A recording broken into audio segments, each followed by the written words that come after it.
중국 경제 산업 트렌드와 함께 또 주목해 볼 만한 중국 기업까지 낱낱이 살펴보는 시간입니다. 차이나TV 오늘은 SK증권 자산전략팀 박기현 연구원과 함께 산업 이야기, 기업 이야기 하겠습니다. 어서 오십시오. 안녕하십니까. 네. 자, 중국 이슈가 몇 개 있는데요. 뭐 조금 좀 생소한 것도 있습니다. 중국이 지방정부 부채의 어떤 문제인 지방정부 융자 플랫폼에 대해서 규제에 나선다고 하는데 우리 손뜻 이해는 안 되는데 무슨 얘기인지 말씀해 주세요. 네, 좀 간단하게 설명을 드리겠습니다. 네네. 지난주 아시아 금융시장에서는 이제 화롱자산관리공사 달러 채권 부도 가능성이 제기됨에 따라서 한바탕 홍역을 치른 바 있습니다. 얘기해 주셨죠. 예. 네. 근데 지난주에 이것 말고도 이제 중국 금융시장에 달군 또 다른 주제는 이제 국무원에서 발표한 예산관리제도 개혁 심화에 대한 의견이라는 문건인데요. 이제 해당 문건은 채무 이행 능력이 없는 지방 정부 융자 플랫폼들에 대해서 파산 혹은 청산에 들어가야 한다고 주문하였습니다. 이를 좀 더 간단하게 설명하자면은 지방 정부의 그림자 규명에 대해서 규제에 나서겠다고 한 것입니다. 지방정부 융자 플랫폼은 이제 지방정부의 토지 및 인프라 개발을 위해서 설립된 특수목적 회사로 한마디로 페이퍼 컴퍼니라고 생각하시면 됩니다. 중국 지방정부들은 자체적으로 채권을 발행할 수 있는 능력이 매우 없기 때문에 이제 그로 인해서 이제 페이퍼 컴퍼니를 설립하고 해당 회사의 채권을 발행하는 방식으로 여러 인프라 사업에 쓰일 돈들을 조달해 온 바 있습니다. 지방정부 재정에 직접적으로 반영되지 않기 때문에 이제 통계에 잡히지 않는다는 점에서 중국 그림자 금융의 핵심 중 하나로 손꼽힌 바 있는데요. 지방정부 융자 플랫폼 규제를 통한 그림자 금융 정리는 이제 금융 리스크를 줄일 수 있다는 점에서 장점이 있지만 부작용 역시 존재할 것으로 보입니다. 우선 실물 경제 둔화가 이제 예상되는 바 있는데요. 코로나19 기간 동안 중국 경제 성장률을 주도하였던 이제 주택 건설 투자에 악영향을 줄 수 있다는 점에서 우려가 됩니다. 또한 두 번째로 이제 회사채, 그 중에서도 건설 회사의 채권 부도가 증가할 것으로 예상이 됩니다. 올해 1분기 중국 역내외 회사채 부도액은 약 151억 달러를 기록하였는데요. 전년 동기 대비 130%, 그리고 전기 대비 80%가량 증가하였습니다. 이 중 27%는 건설 회사로 작년 연간 대비해서 10.5%포인트 늘어서 이제 회사채 부도에 대한 우려감이 매우 증가하였습니다. 중국 정부는 실물 경제 타격을 최소화하기 위해서 그림자 금융 규제 속도를 조절할 것으로 예상이 됩니다. 때문에 너무 걱정하실 필요는 없지만 그럼에도 주의하실 필요는 있을 것으로 보입니다. 예. 중국의 이제 부채가 지방정부가 특별히 좀 많잖아요. 그런 우려들이 좀 있는 건데요. 지방정부 융자 플랫폼이라고 하니까 조금 단어가 어려웠는데 플랫폼이란 게 결국은 그 회사군요. 그죠? 예, 그 회사에서 자금 조달하는 창구인데요. 규제를 좀 하겠다는 거고요. 기후정상회의에 앞서서 저희가 조금 얘기했는데요. 탄소 중립과 관련한 얘기가 중국에서 많이 왔어요. 그래서 우리 철강지도 오르고 그랬는데 최근에 그쪽의 그 흐름이나 전망은 어떻습니까, 중국이? 예. 네, 중국 같은 경우에는 지난 1분기에 이제 탄소 배출 저감 테마가 매우 뜨거웠습니다, 인기가. 그래서 탄소 배출 거래소, 신재생 에너지, 그리고 수소 경제 등에 대한 테마들이 매우 높이 올렸었는데요. 4월 중순부터는 좀 단기적인 조정 국면에 들어간 바가 없지 않아 있습니다. 하지만 이러한 변동성에도 불구하고 해당 산업과 테마에 대한 전망은 여전히 밝다고 할 수 있는데요. 왜냐하면 당국에서 이러한 녹색 산업을 지원하고자 하는 의지가 매우 뚜렷하기 때문입니다. 중국은 탄소 배출 저감 녹색 산업을 지원하는 금융 차원에서 지원하는 녹색 금융 분야에서 이미 선진국에 준하는 수준으로 성장을 하였습니다. 이제 국제 기후 채권 기구에 따르면은 미국, 프랑스, 독일 등에 이어서 녹색 채권 발행 규모액에서 작년 약 4위를 기록하였고요. 중국은 2015년과 2018년 녹색 채권과 녹색 대출에 대한 제도를 중앙은행 차원에서 정리를 완비하였고 지원책을 마련하였습니다. 또한 18일부터 이제 보아오 포럼이 열렸었는데 여기서 이강 인민은행 총재께서 이제 녹색 금융에 관련돼서 매우 흥미로운 발언 두 가지를 하셨습니다. 첫 번째는 이제 중국과 EU가 협력하여서 녹색 금융에 대한 표준을 만들겠다, 이렇게 말씀을 하셨고, 또한 두 번째로는 향후 중국 녹색 금융 시장에 대한 대외 개방성을 높여서 국제 투자를 유치하겠다고 하신 점입니다. 이제 녹색 금융에 대한 국제적 표준을 만들겠다고 하는 것은 이제 녹색 금융에 대한 정의가 아직까지 다 내려져 있지 않기 때문에 이제 국가별 단체별 상이한 기준을 글로벌 표준으로서 확립하겠다라고 하는 것이고요. 이제 이렇게 될 경우에는 중국이 녹색 금융 분야를 이제 선제적으로 지휘해 나갈 수 있다는 점에서 매우 매력적인 사업이 될 것으로 보입니다.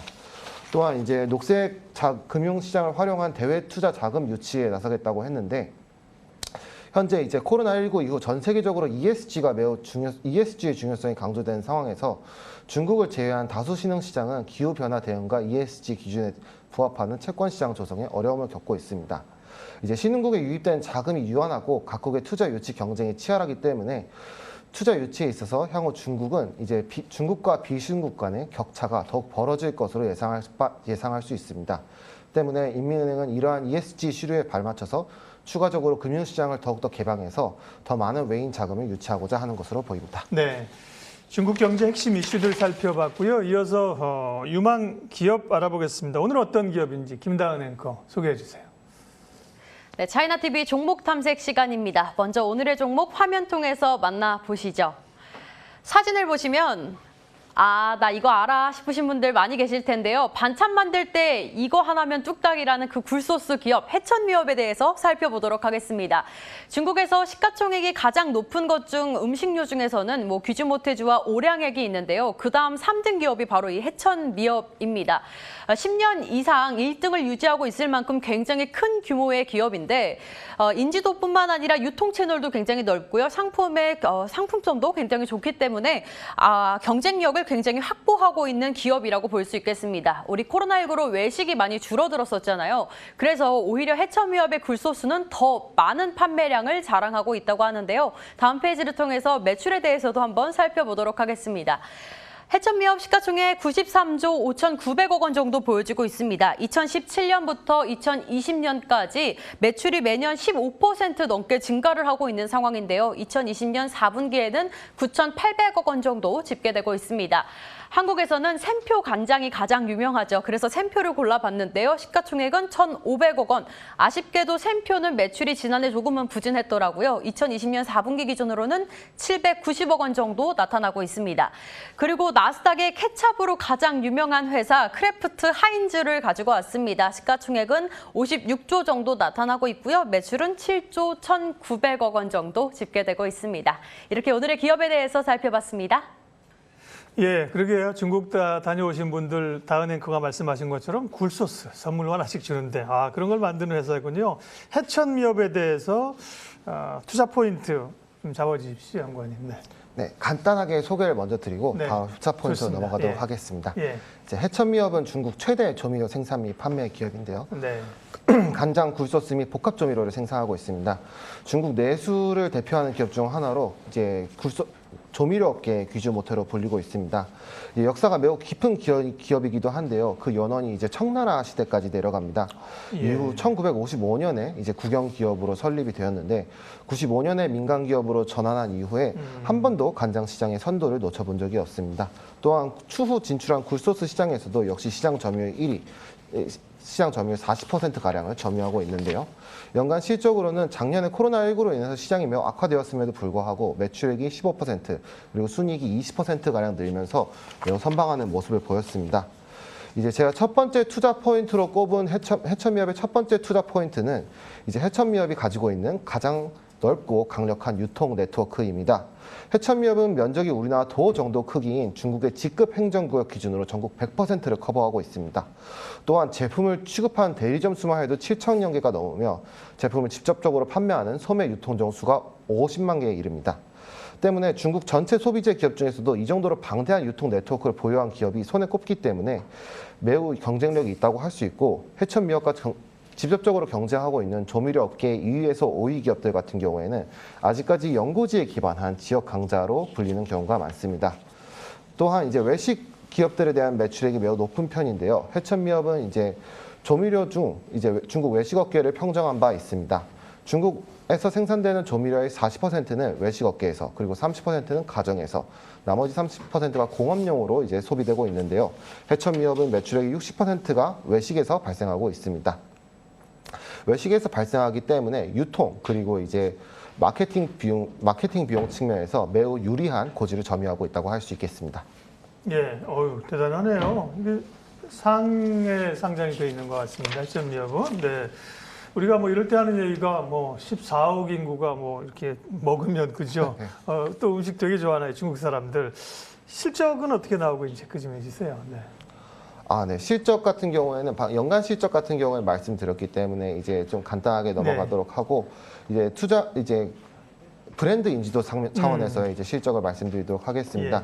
중국은 소비재 유통망이 지역 기반으로 이루어졌기 때문에 각 지역별로 소비되는 보편적인 브랜드가 다른 경우가 많습니다. 이제 전국적인 인지도를 보유한 기업이 손에 꼽는데요. 그중에서 대표적인 거는 한국 분들도 잘 알고 계시는 이제 귀주 모텍가 있고, 맥주는 칭다오 맥주, 그리고 우유는 이리시럽, 그리고 컵라면은 캉스푸 등이 있습니다. 해천미엽은 조미료 업계에서 유일하게 전국구 브랜드로 소비재 기업 중에서도 브랜드 인지도 측면에서 손가락에 꼽히는 측면에 있습니다. 이제 글로벌 시장 조사 업체인 칸타르가 중국 소비재 기업들의 이제 전국 단위 이제 인지도를 조사한 바 있는데요. 여기서 4위를 차지한 바 있고요. 근데 이제 다른 소비재 기업들과 비교했을 때 다른 점이 있다고 한다면은, 다른 기업들 같은 경우에는 영업 비용으로 대략 한 25%가량을 연간 사용하고 있는데 해천미엽 같은 경우에는 약 10%에 불과합니다. 영업 비용이 많이 들 것 같은데, 왜냐하면 각 대리점들을 전국으로 다 깔아가지고 생각보다 영업 비용이 적네요. 이것은 방금 말씀드렸다시피 주 고객층이 이제 가정이 아닌 외식 업계였기 때문에 그런 것도 있고, 또한 해천미엽이 이제 전 국민적으로 사랑받는 스테디셀러를 많이 보유하고 있기 때문입니다. 해천미엽의 스테디셀러 중에서 이제 매출액이 각 개별 제품으로 10억 위안, 우리나라 돈으로 1,700억 원이 넘는 제품만 해도 5개가 있는데요. 그중에서 2개는 출시된 지 60년이 지났으며 3개는 20년 이상 된 스테디셀러 제품입니다. 때문에 이러한 제품들은 해천미엽과 후발주자 간의 격차를 더욱 넓히는 요소이고, 소비자들에게 보다 더 친숙하게 다가갈 수 있는 비결이라고 볼 수 있겠습니다. 그야말로 역사와 전통을 자랑하는 기업이네요. 해천미엽이. 2가지 포인트 지금 이제 말씀해 주신 거죠? 첫 번째는 강력한 유통 네트워크를 가지고 있고요. 두 번째는 그 압도적인 브랜드 인지도, 그걸 통해서 성장하고 있는 기업. 오늘 차이나TV에서 중국 소식과 함께 관심 기업은 해천미엽에 대해서 살펴봤습니다. SK증권 자산전략팀 박희연 연구원과 함께했습니다. 고맙습니다. 감사합니다.